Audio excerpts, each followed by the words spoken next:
Hey guys, my name is Haley and today I'm going to be filming my May wrap-up. And I actually read quite a few things in May, so this might be a little bit long, we'll see. So there was one book that I read and finished that I actually read a lot of it in April, but I finished it at the very beginning of the month, right before the book Buddyathon, and that was Cain and Abel by Jonathan Matos. I'm not sure how to pronounce your last name, I'm sorry. But I received this book as an ebook from the author via Goodreads. He had found me through my booktube channel. And this is a book that is a modern retelling, essentially, of the story of Cain and Abel from the Bible. And I actually really enjoyed it. I think I gave it a 4-star. And I just really liked the way that the author weaved, like, faith into this and reasons people either walk away from faith or are very against faith, judging by what they've seen in their lives of other Christians. I think this addressed a lot of those topics really well. And as frustrating as the main character was, sometimes I feel like that was the point of his character, that he is supposed to be frustrating like Cain was in the Bible, and to the point where he did something that he felt was unforgivable and he was punished for it. So I ended up really enjoying this, and thank you so much to Jonathan for sending me the book because I really liked it. And it's going to be a series. I believe it's a companion series, and I can't wait to read the next book. And after that, the book Buddyathon started, and I was buddies with Tina from the Never-Ending Bookshelf, and we read all of these books, or at least I read all of these books. We buddy read Nevernight, and then the rest of the books were to fit the rest of the challenges, but I already did a wrap-up for these, so I will link that down below if you would like to see my thoughts on them. But I'll just say that I loved Nevernight and The School for Good and Evil. So I will say that I think I said in that wrap-up that I was going to continue with the Tandem or the Many Worlds trilogy or whatever it's called by Anna Jarzev. But the longer it's been since I read this book, I really don't think I'm going to. So I think I'm going to get rid of this and the second book that I already own. And if I ever feel the need to read the second book, then I will pick it up from a library. The next book that I finished was Lady Midnight by Cassandra Clare, and I apparently have a very unpopular opinion on this book. So I've heard so many people say that this is their favorite Cassandra Clare book, that it's the best one that she's put out, and I do think her writing is very good. I genuinely believe that. I don't know what it is, I really love her Infernal Devices trilogy, but I really don't like the Mortal Instruments for the most part, and this felt more Mortal Instruments-y to me. I don't know if it was just because of the romance, which, don't get me wrong, I loved the romance. I love Jules and Emma together. I think that they're fantastic. And I do really love, like, Jules's family of the Blackthorns and everything in this book. But when it came to the actual plot, it was about Faye. I'm not going to say any spoilers, but it is about Faye, and I have learned that I just don't like storylines that are super based on Faye, because I tend to just not like Faye. Like, I don't like the Court of Thorns and Roses series because I don't find fairies interesting. There was a Faye part in Patrick Rothfuss's series over there that I just really didn't like, and I think I just don't like Faye in general. And maybe I need to stop picking up books with that in it. But I also, what really threw me for a loop in this book, and not in a good way, was the plot twist towards the end of who done it and who was in charge of what was happening and who did it all and orchestrated all of it. Just felt so far left field that I genuinely didn't believe it. But not in a, oh my gosh, I can't believe he did that, but in a, I really don't believe that he was capable of doing that. And that's all I'm going to say for fear of spoilers. But yeah, I gave this, I think, a 3.25, 3.5 stars. And I am going to read the sequels because I really do love the Blackthorn family. And I really love Ty as well. I think his character is very interesting and very different. But I'm not completely sold on Emma yet. I don't know. I'm not completely sold on this whole plot just yet. Hopefully Lord of Shadows will change that.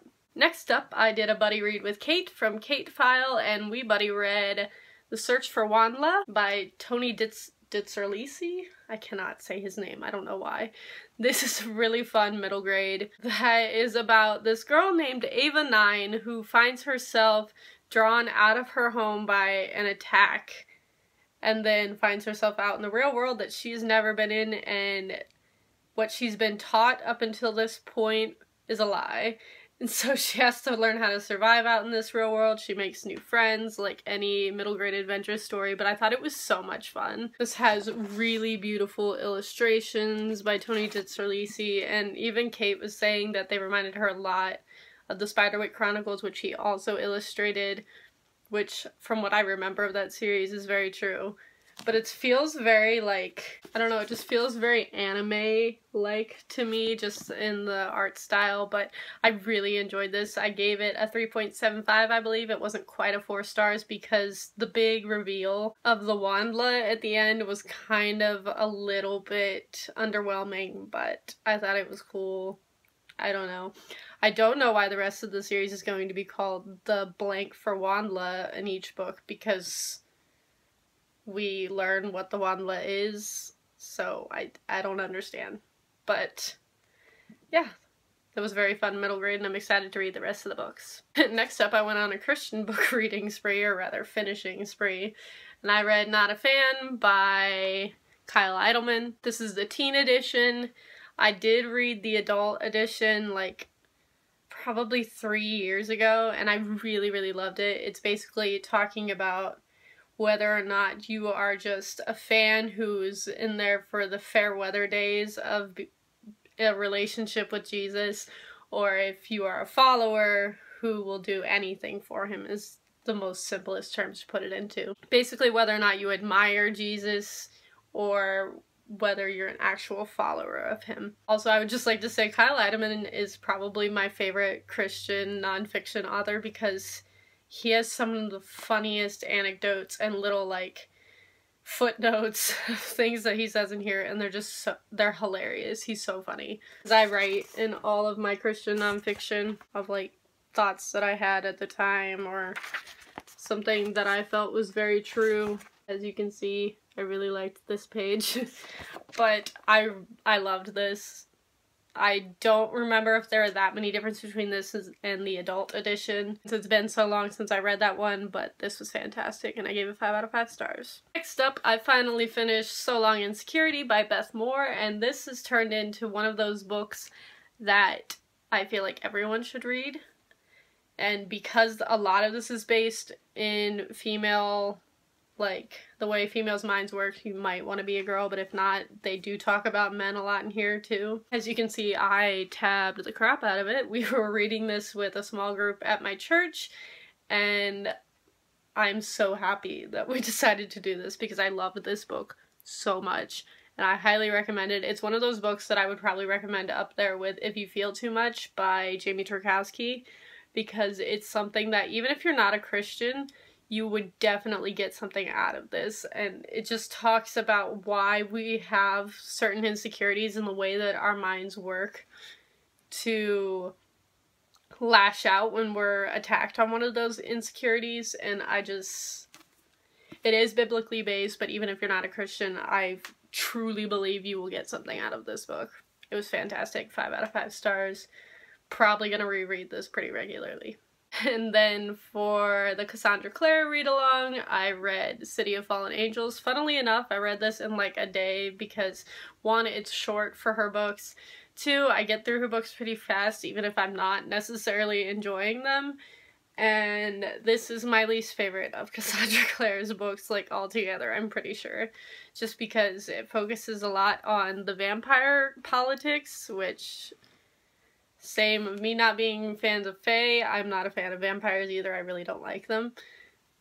Like, the reason that I like Twilight is because they're not the typical vampires. Also, Simon's kind of an idiot in this. Clary and Jace are super frustrating in this one. I will say that one thing I've noticed on this reread, which I think I've mentioned before, is I don't hate Simon as much as I did, but I think that's because I know the Shadowhunter Academy Simon now, and I'm not as annoyed because I know what he becomes. And I'm not as annoyed by Alec in this either, which kind of surprised me, but I feel like it's just because I really love the actor that plays him in the TV show, even though I haven't been watching the TV show. But I think certain parts of that TV show have helped me like these characters more. Although I do still hate Clary in every capacity. I don't like her in the show either. But yeah, I gave this 3 stars. I read the poetry collection Her by someone French. Pierre-Alex Gentil, I think is how you pronounce it. I can't even read it on the front cover, but this is finally, after years of me trying to like poetry, I did genuinely like this collection, and this is not my copy, it's my friend's, so I need to give it back to her. But when I do get my own copy, I will be tabbing the crap out of it because I really enjoyed it. A lot of these poems were very, like, hard-hitting and just truthful, which is the problem I have with a lot of poetry, is that I don't find that it affects me in any way, but this one did, and I'm so happy about it. I gave it 4 stars, and it's a short little thing, kind of told similarly to Milk and Honey, because they're just little poems with kind of, sometimes with line breaks, but I think it works better than they did in Milk and Honey, and has little illustrations that are super cute, and I just really enjoyed it. 4 stars. And then lastly, I was not planning on finishing this last night, but I literally couldn't stop reading it, and that is The Case for Faith by Lee Strobel. This is almost a documentary in, like, book format, very similarly to his other book, The Case for Christ, which I read probably like 2 or 3 years ago, and it is very fact-heavy, but I think that makes it all the more authentic. Because the author, Lee Strobel, after he's researching in his other book, he was researching the existence of Jesus Christ as a person and, like, the historical facts on it. In this one, he's researching whether or not the Christian faith is founded in something real, both based on, like, the science of how the universe came to be, like the Big Bang Theory. The chapter titles pretty much explain the concepts that he goes to and talks to professors of, like, theology and such, and asking them for facts and opinion, and then their own opinions as well, on whether faith is founded in something. Questions that he goes into these scholars with, and they essentially, like, duke it out and debate it. And it's just, it's so mind-blowing how much evidence there is for Christianity and just anything to do with why faith is a thing that humans almost need and they search for, like hope. And I can't even explain it, it's too academic for me to explain it, but I loved it. I gave it 4 stars, and I highly, highly, highly recommend it. Oh my gosh, I don't even know if this is gonna fit in frame. Oh, there we go. So those are all the books that I read in the month of May. There are too many, they barely fit in this frame. I'm gonna drop them, so thank you all for watching, and I will see all of you guys next time.